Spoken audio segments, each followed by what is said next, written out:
All right, everybody, we're back. We just did our energy exchange where we found that the energy we would all benefit from releasing today was compulsiveness. And the new energy we could call in its place was listening. Love that. So instead of being compulsive, instead of having to act immediately and without thought, calling in this ability to slow down, to pause, to listen to our own inner truth, our own inner wisdom. So instead of being compulsed by our desires or by our ego or by our shadow, we are listening into our own inner truth. And hopefully in so doing, we're able to make some better choices, have some better behaviors, even just have better thought patterns, right? Because compulsivity can also be just mentally compulsive with our thinking. There can be relationship OCD, where you are just compulsive when it comes to relationships, but in the other parts of your life, you're not. And there can be just mental OCD, where you are not behaving in any way, you are not acting in any kind of a compulsive way, but you are thinking very compulsively. So there's different versions of this that can manifest.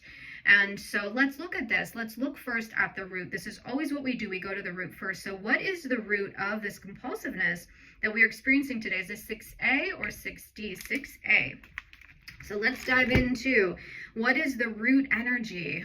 What is the root program related to this compulsiveness? So is this ego or is this spiritual suicide? Wow, what an interesting one. And it's funny because before I did that, before I looked at the root, I had a little voice in my head that said, Kate, ask if this compulsiveness is spiritual, mental, emotional, or physical compulsiveness. And this is saying to me, this is actually a spiritual problem. We are spiritually suicidal in our own way. And oh gosh, it's so interesting because then when I tie this to the listening, it's almost like because we are blocked to listening and we're just acting in spiritual compulsion, we're not actually hearing our own inner wisdom. And that in itself is a version of spiritual suicide. We are killing ourselves spiritually. We are killing off our spiritual nature because of our compulsions. And are we killing off our spiritual nature because of our physical compulsions, mental, emotional, spiritual? So they are also spiritual compulsions. Being spiritually compulsive. It's interesting because what I was looking at some things online last night and just really trying to figure out my own spiritual, how do I want to say that? My own spiritual identity. It's like I want the people that I'm trying to connect with on the internet to be able to find me and to know who I am authentically. And that's really hard to deliver that through these social media platforms that we have, that what they want is for you to be sparkly and light and little, you know, they want you to promote yourself and market yourself in a certain way. And so I'm trying to find my own inner authenticity there with how I show up online and how I present myself online. But part of what was coming up in the research that I was doing about this was like, you know, we can become so deluded in our own spiritual woo-woo-ness that we actually lose connection to our true spirit. We become, here it is. We become so tapped into this external spiritual woo identity that we actually kill off our true spiritual nature because we're just trying to show this external spiritual person or meet certain spiritual standards that we think exist out there. We're trying to like follow this other spiritual path instead of listening to our own inner wisdom. Here it is, right? Okay, so, and this is how spiritual response techniques work sometimes, especially in these collective clearings that I do. You got to keep digging, and I just keep speaking until like the information just kind of comes out, and this is what I'm hearing. We have been so deluded by the external, this compulsion to meet external standards of spirituality, that we are missing our own inner wisdom, our own inner truth. We have killed off our own true, authentic spiritual nature to appease, you know, or to meet this external standard of spirituality that we have been told is real. You know, whether that's do the yoga or the this or the that or the plant medicine or the meditation. And there's nothing inherently wrong with any of those things I just mentioned. And those things, if you compulsively, here we go, if you compulsively do those things, if I'm so compulsively in the energy of I must do my yoga and my plant medicine and my spirituality and my astrology and my this and my that and all these different woo kind of things, I'm actually not listening to my own inner true spirit. I'm checking the boxes, right? And it's no different than somebody going to church religiously just to go to church, just to say that they went to church, while really inside they're spiritually dead. So we're acting in spiritual compulsion, avoiding our own spiritual nature, not listening into who and what we really are as spiritual beings. So we're going to release all of us now from that in any way we can. How can we clear out that compulsion to follow the spiritual path, and get back on a path that is actually more in alignment with who and what we actually are? I have this chart in upside down. That's funny. I put it in wrong. Whoops. Okay, so what can we do here to get more in line with our true spiritual nature and stop with the spiritual compulsion? We have to trust in God. We are mistrusting God. We're mistrusting that we are one with God, that we are one with spirit ourselves, and we're looking for it externally. We're looking for the God outside of us versus trusting the God inside of us.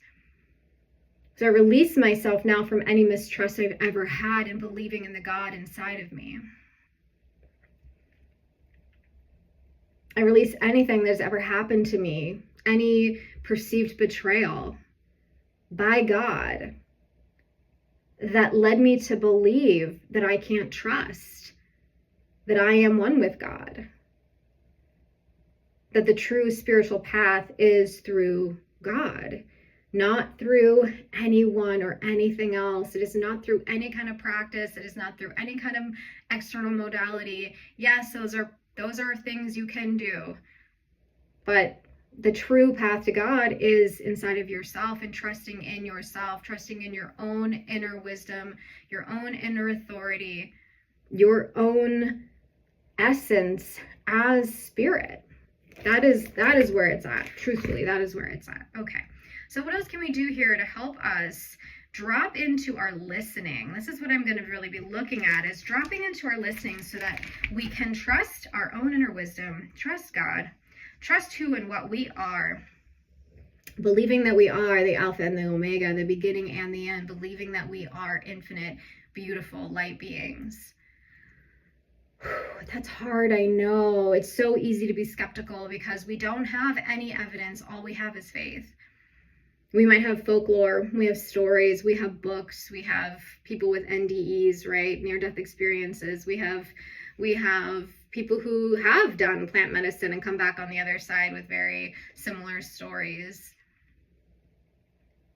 But you have to believe that you are also that. It is not a thing outside of you. It is not something that you have to seek. It is not something that you have to compulsively run towards. God is you. God is within you. You are part of the Alpha and the Omega. We are made in the image of God. This is all symbolic language insinuating that we are all source energy. We are all divine energy. We are individual expressions of divine energy. Blessed and holy. Beginning, middle, and end. From the crown of our head to the tips of our toes, we are divine source energy. And how open are you to believing that? How open is this collective to believing that they are divine source energy? 50%, I'm not shocked. There's 50% of the collective that believes it, knows it, subconsciously or consciously. And then there's 50% of us that struggle. And that's okay, and that makes sense. It is duality. It is duality. And that's okay. So what can we do to help support the collective in listening to their own inner wisdom, their own higher self? Is this 8B or 8A? 8B. Sometimes I ask clarifying questions of those of you who've known me long enough. Know that sometimes we just get a little clarification because some of the words on the charts are close by. So we're in the energy of self-destruction, and that is part of why we are not listening. We're not in our own listening energy because we are in the energy instead of self-destruction. When you are in the energy of self-destruction, you're not going to be listening to your own inner wisdom, or your own inner wisdom is going to be skewed by the energy of self-destruction. So, here's my own inner wisdom, right? It's its own life force. My wisdom is divine energy. And if I have been through things and I have a perspective of a belief system around this idea that I should just self-destruct, and oftentimes it's the core wound of that is unworthiness. I'm not worthy of being here. I'm not worthy of seeing myself as God, as divine. Who am I to say that I am divine? I'm not. And so instead, subconsciously, I'm in this energy of self-destruction. You're not going to have, again, a true authentic understanding of your own beauty. And you're not going to listen to your own inner wisdom and your own inner guidance. You're going to doubt yourself, or the words that you hear will be skewed. They'll be viewed out of the lens, the filter of self-destruction. So we release all of us now from the energy of self-destruction. Say this with me right now. I don't want to self-destruct anymore. I want to thrive. I want to see myself as divine love, light, and energy. I want to thrive. Rosie's moaning. Yeah, Rosie wants to thrive too. She wants to see herself as divine love, light, and energy. And you can too. You can release yourself now from the energy of self-destruction. Say it. Say it one more time. I release myself from the energy of self-destruction. Okay, what are we going to do here to finish out this clearing? Because I'm going to make it snappy today. We don't have to be here forever. What's one more thing we can pull out of the way, move out of the way? Stinginess. Being stingy with ourself, being stingy with our self-love, being stingy with our view of ourself as divine beings. No, I can't possibly see myself as that.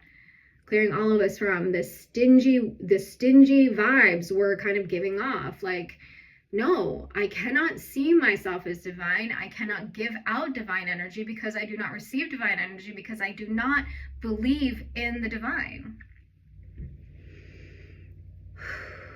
Release ourselves from the energy of stinginess and anything that has led us to believe, any vow, contract, curse, or agreement that has led us to believe that we are not divine.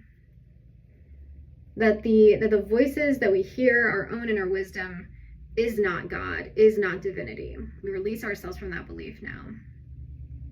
Okay, anything else we can do here in this clearing? Anything else we need to see to be able to release ourselves today into the energy of listening, releasing ourselves from the compulsiveness to kill off our spirit? So there's a whole bunch of things that we all drop into this life with, programming we all drop in with, and there's this belief that there's just things that are positive and just things that are negative, and that's true. There are, in this life, in this experience, as humans, there is duality. There is right, wrong, good, bad. There are these polar opposites. But at the core of that, the core of who we are, at the core of our souls, we are so much more than that. We are beauty, we are miraculous, we are divine. So releasing us all now from the belief that we are bad. And you can say that with me. I release myself from the belief that I am bad. I release myself from the belief that I am unworthy. I release myself from the belief that I am not good enough as I am.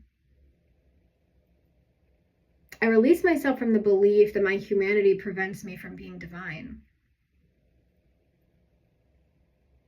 I know that I can be divine and holy all at the same time. I can be divine and holy. I can be human and holy all at the same time. I can be holy and human all at the same time. All right, wrapping up a few more things here. What do we got? We're going to clear the rebuilding and the mirror images. Sometimes when we clear things, it's like you clear the one side of it, but you haven't cleared the other side. There's two sides to every coin. You clear the one side of the coin, you got to clear the other side of the coin. So we're clearing all sides, shattering the mirror images destroying the replications, any desire to just rebuild this pattern over and over and over again of compulsively trying to seek truth and meaning outside of our own divine nature. Because that's what this goes down to. If we go back to the beginning, back to our energy exchange, that's what this is all about. So we're going to do our replacement energies now. We're going to do 100% of 100% of mop-up. We are going to call in the energy of self-esteem, calling in the energy of generosity, of happiness, of beauty. Okay, self-esteem, happiness, what was the other one? Generosity, beauty. Calling those things in for ourselves and for everybody around us. So I know this is kind of weird, right? This is called spiritual response technique. It's a dowsing modality meant to heal and clear ourselves, our subconscious, our unconscious selves, that stuff that's hanging beneath the surface, and also the collective. Maybe do a little bit of extra cleaning up for the collective unconscious as well. All right, everybody, I hope that was helpful for you in some way, and we will see you next time on another episode of Clearing with Kate.